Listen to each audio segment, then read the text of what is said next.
तो हाय नमस्ते and welcome. मैं अनिकेत भावे आप सभी का मेरे एजुकेशन हाउस यूट्यूब चैनल पे तहे दिल से स्वागत करता हूं। तो पिछले वीडियो में हमने चालू किया था स्टैंडर्ड 8 का 5th चैप्टर जिसका नाम था इनसाइड एन एटम, मतलब एटम के अंदर क्या क्या चीजें रहेंगी वो हम देखने वाले थे वो चैप्टर में। तो उसमें हमने लास्ट वीडियो में कौन सी चीजें कवर की थी वो देखा था हमने कि एटम का स्ट्रक्चर कैसा होता है एक्चुअली में, जो कि हम करंटली वर्ल्ड वाइड यूज होता है। तो उसमें हमने देखा था कि एटम के अंदर न्यूक्लियस रहता है जिसके अंदर 2 सब एटॉमिक पार्टिकल्स होते हैं, proton and neutron. And nucleus के बाहर एक एक्स्ट्रा सब एटॉमिक पार्टिकल होता है जिसका नाम होता है इलेक्ट्रॉन। ये चीजें हमने लास्ट वीडियो में कवर की थी, वो वीडियो आप जाकर देख सकते हो जिसकी लिंक डिस्क्रिप्शन बॉक्स में भी है और ऊपर आई बटन के यहाँ पर भी है, तो आप वहां से वो जाके देख सकते हो।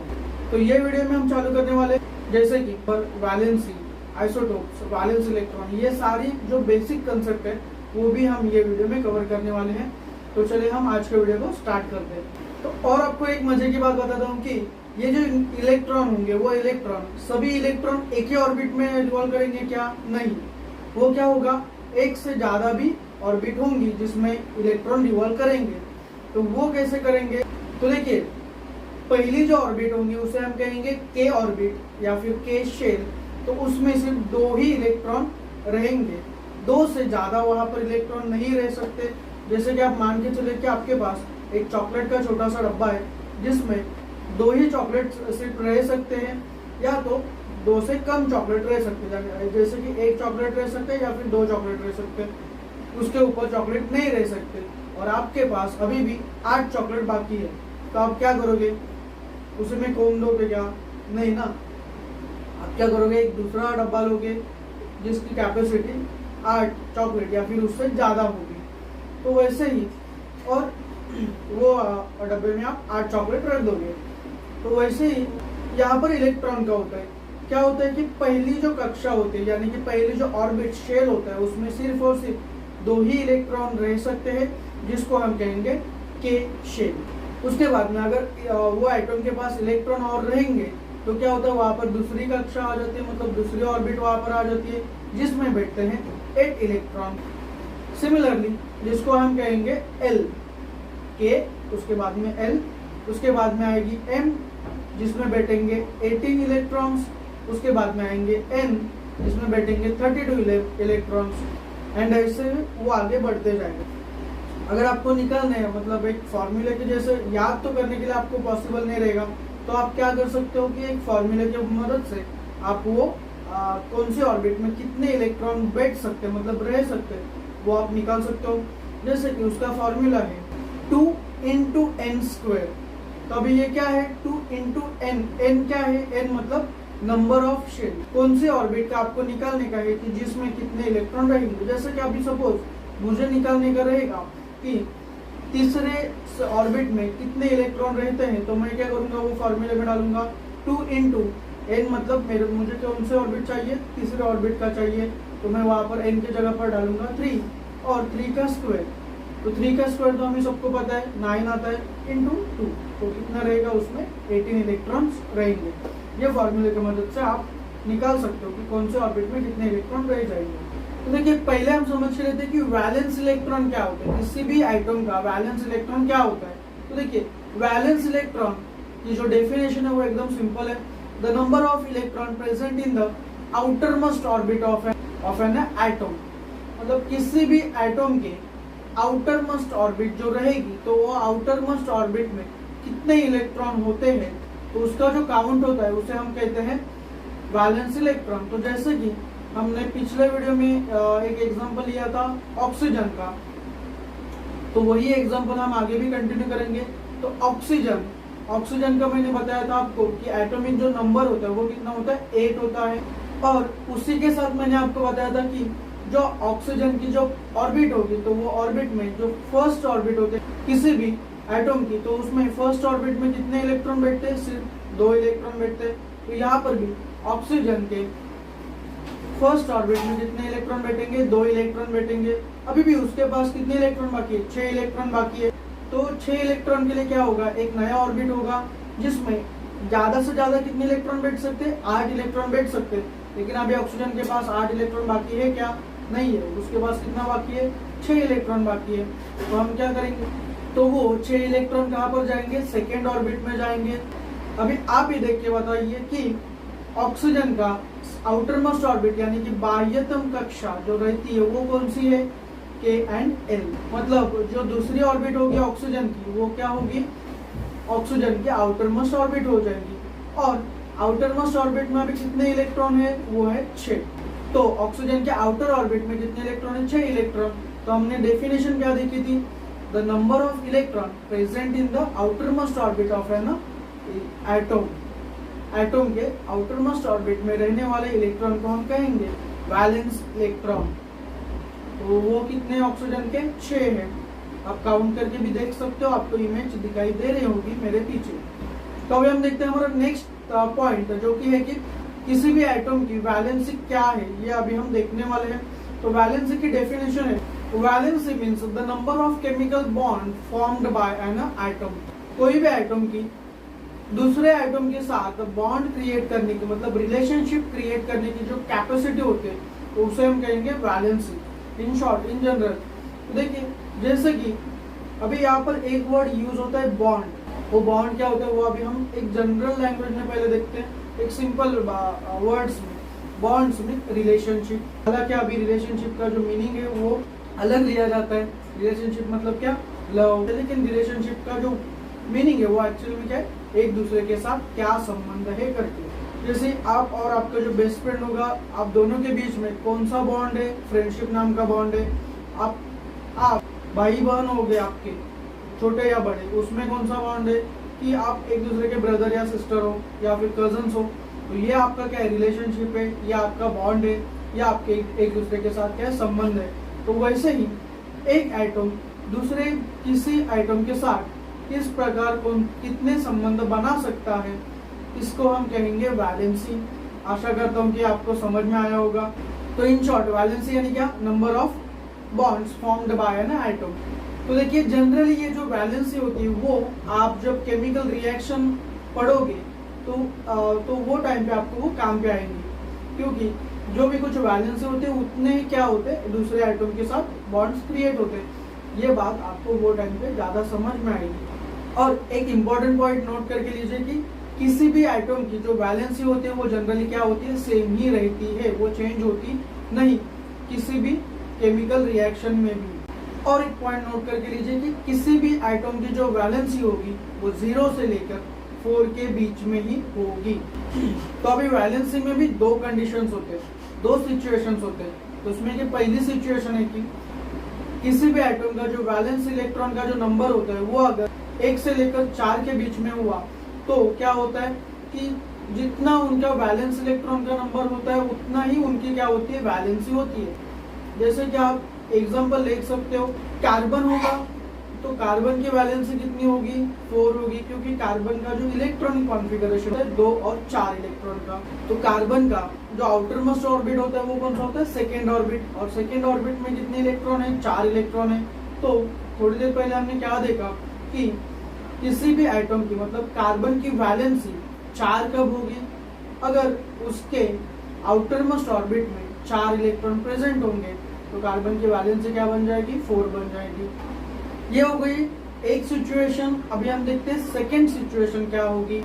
अगर किसी भी एटम के आउटर ऑर्बिट में मतलब वैलेंस ऑर्बिट में 4 से ज्यादा इलेक्ट्रॉन हुए, मतलब 5, 6, 7, 8 अगर इतने इलेक्ट्रॉन हुए तो क्या होंगे, वहां पर ऑक्टेट कंप्लीट करने के लिए या फिर ड्यूप्लेट कंप्लीट करने के लिए, ऑक्टेट मतलब वो शेल में कितने इलेक्ट्रॉन होने चाहिए, 8 इलेक्ट्रॉन होने ही चाहिए।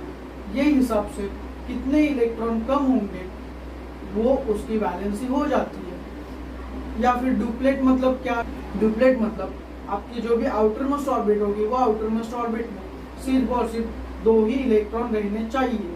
तो वो 2 इलेक्ट्रॉन होने के लिए कितने इलेक्ट्रॉन कम होंगे, तो वो जो कम इलेक्ट्रॉन होंगे वो क्या होगी, उस पर्टिकुलर एटम की वो वैलेंसी हो जाएगी। ये नहीं समझा आपको तो हम अभी समझ के लेते हैं कि क्या एक्चुअल में होगा। तो देखिए ऑक्सीजन एक एलिमेंट है, वैसे ये क्या है, एटम भी है। तो ऑक्सीजन एटम का जो एटॉमिक नंबर है वो कितना होगा, 8 होगा। तो अभी इसको हम इलेक्ट्रॉनिक कॉन्फ़िगरेशन देखते हैं कैसा होगा इसका ऑक्सीजन का। तो ऑक्सीजन के न्यूक्लियस के बाहर आएगी ऑक्सीजन की फर्स्ट ऑर्बिट जिसमें होंगे 2 इलेक्ट्रॉन। ऑक्सीजन का एटॉमिक नंबर कितना है 8 है। तो अभी 8 में से 2 इलेक्ट्रॉन गए तो बाकी कितने रहे ऑक्सीजन के पास 6 इलेक्ट्रॉन। तो अभी ये जो सेकेंड ऑर्बिट है वो सेकेंड ऑर्बिट में कितने इलेक्ट्रॉन आएंगे 6 इलेक्ट्रॉन आएंगे। लेकिन अभी हमने क्या देखा वैलेंसी में कि अगर आउटर मोस्ट ऑर्बिट में 4 से ज्यादा इलेक्ट्रॉन होंगे तो हम क्या देखेंगे कि वो ऑर्बिट में ऑक्टेट कंप्लीट होने के लिए, ऑक्टेट मतलब 8 इलेक्ट्रॉन होने के लिए कितने इलेक्ट्रॉन कम है, तो वो कम जो इलेक्ट्रॉन होंगे वो क्या होंगी ऑक्सीजन की वैलेंसी। तो आप यहाँ पर देख सकते हो कि ऑक्सीजन के लास्ट ऑर्बिट में कितने इलेक्ट्रॉन है 6 इलेक्ट्रॉन है, सही बात है। और हमें कितने चाहिए ऑक्टेट कंप्लीट करने के लिए 8 चाहिए। तो अभी 8 - 6 आप कर दोगे तो आपके पास कितना बचेगा 2 बचेगा। तो यानी कि 2 क्या है 2 है ऑक्सीजन की वैलेंसी। ये बात आपको समझ में आई। एक बात आप ध्यान में रख लीजिए कि वैलेंसी रहेगी वो हमेशा 0 से लेकर 4 तक ही रहेगी, 4 के आगे वो नहीं जाएगी। मतलब 0 1 2 3 4 यहाँ तक ही वैलेंसी रहेगी, 4 के आगे नहीं जाएगी। 5 6 7 8 ऐसी वैलेंसी नहीं जाती है। तो अभी हम जो देखने वाले इलेक्ट्रॉनिक कॉन्फ़िगरेशन उसमें आप देखोगे कोई आइटम्स ऐसे भी है कि जिनकी वैलेंसी कितनी है 0 है करके, मतलब उनका जो आउटर मोस्ट ऑर्बिट है वो कैसे कंप्लीट है, फुल्ली कंप्लीट। 8 इलेक्ट्रॉन आपको चाहिए आउटर मोस्ट ऑर्बिट में तो 8 इलेक्ट्रॉन वहां पर है करके। तो या फिर आपको अगर 2 इलेक्ट्रॉन वहां पर चाहिए पहले वाले ऑर्बिट में तो वहां पर 2 इलेक्ट्रॉन भी है, तो उसको हम क्या कहेंगे उसका डुप्लेट कैसा होगा कंप्लीट होगा। तो ऐसे भी कुछ इलेक्ट्रॉन है जिनकी वैलेंसी 0 है, तो उनको हम कहते हैं इनर्ट गैसेस या फिर नोबल गैसेस हम उनको कहते हैं जिनकी वैलेंसी 0 होती है। तो चलिए अभी हम देख लेते हैं कि इलेक्ट्रॉनिक कॉन्फ़िगरेशन क्या होता है।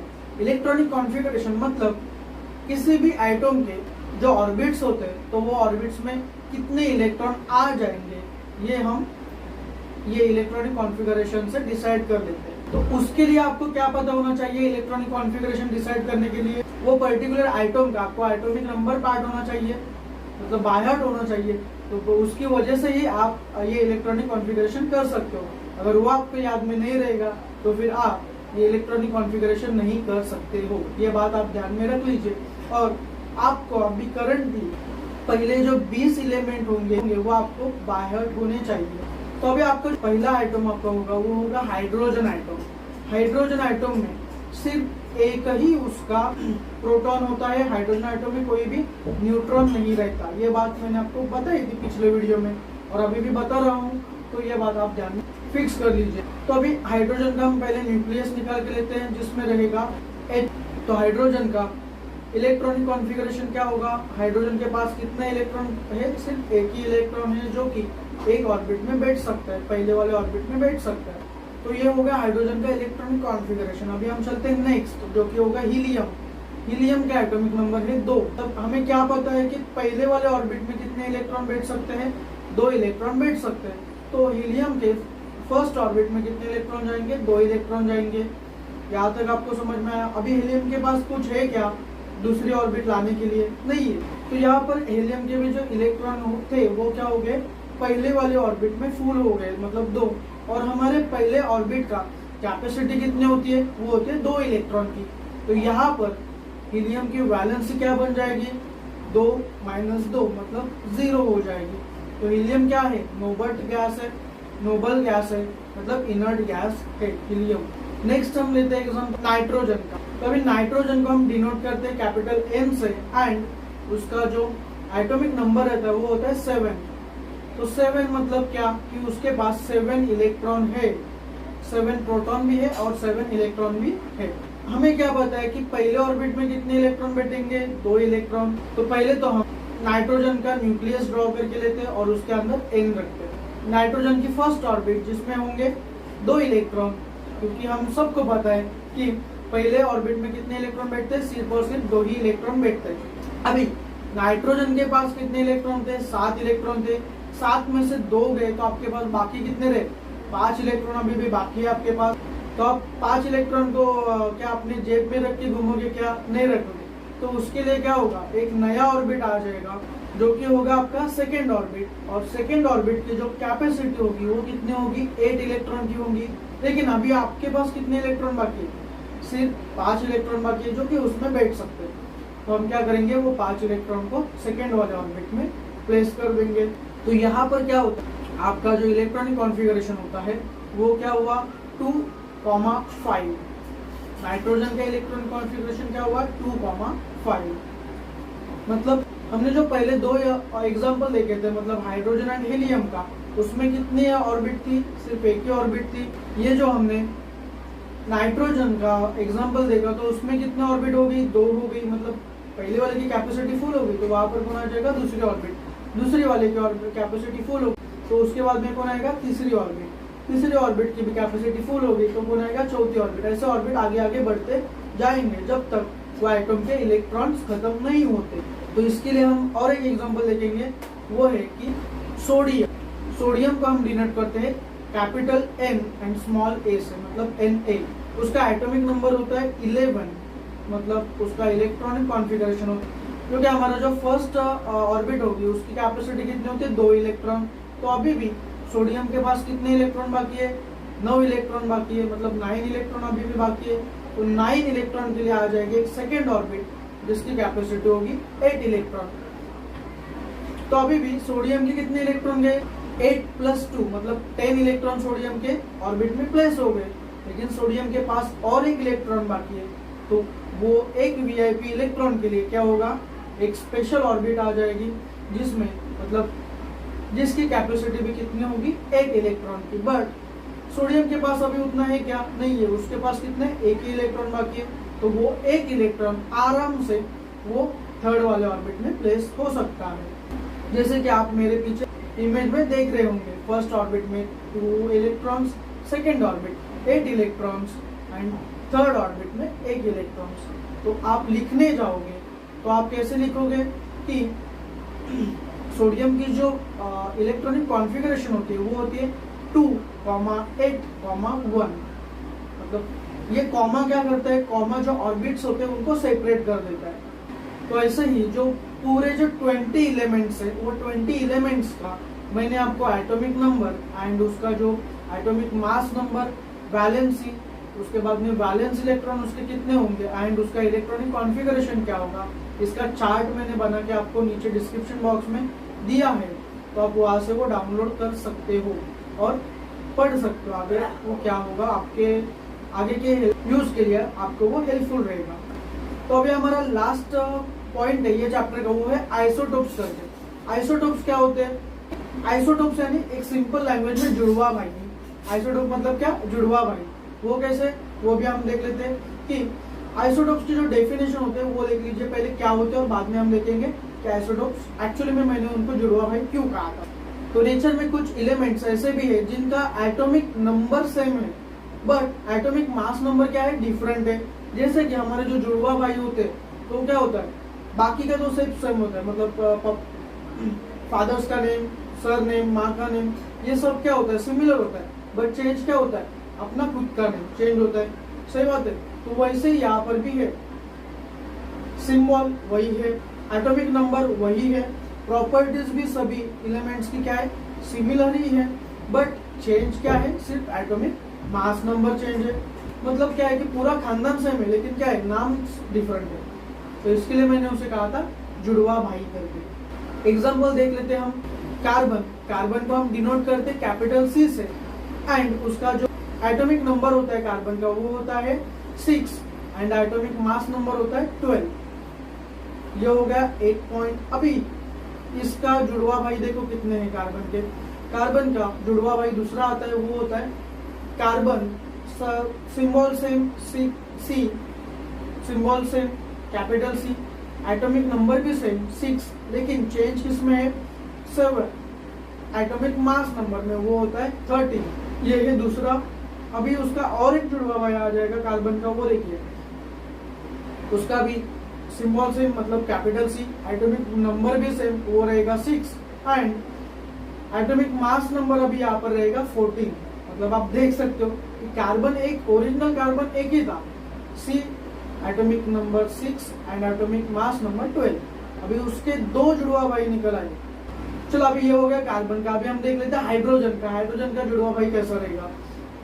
देखिए हाइड्रोजन, बेसिकली हाइड्रोजन का स्ट्रक्चर क्या होगा, क्या हाइड्रोजन मतलब H। हाइड्रोजन को हम डिनोट करते हैं H से, तो H लिख लिया बीच में, उसके नीचे उसके बॉटम में लिख दिया हमने 1 जो कि रहेगा हाइड्रोजन का एटॉमिक नंबर। टॉप में लिख दिया 1 जो कि रहेगा हाइड्रोजन का एटॉमिक मास नंबर।